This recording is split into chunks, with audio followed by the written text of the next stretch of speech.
নমস্কাৰ বন্ধুসকল, আকৌ এটা নতুন ভিডিঅ'লৈ স্বাগতম জনাইছোঁ। আজি আমি মতিগাঁৱত আহিছোঁ ছাগলী চাবৰ কাৰণে। চাওক, পাঠা চাব আহিছোঁ। আমাৰ এটা ছাগলী গৰম হৈছে, ভিতৰত আহিছে, তাৰ কাৰণে পাঠা চাব আহিছোঁ। ক্ৰছ কৰিবলৈ আহিছিলোঁ। তো চাওক, বৰ্তমান নাই তাহাঁতৰ তাতে। ডাঙৰ পাঠা নাই না?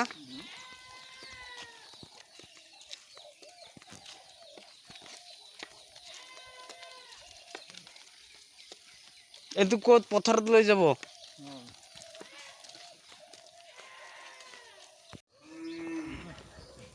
আৰু আমাৰ ভিডিঅ'বোৰ ভাল লাগিলে লাইক কৰিব, কমেণ্ট কৰিব, শ্বেয়াৰ কৰি দিব। চেনেলটো ছাবস্ক্ৰাইব কৰা নাই যদি ছাবস্ক্ৰাইব কৰি বেল আইকনটো বজাই দিব। ধন্যবাদ।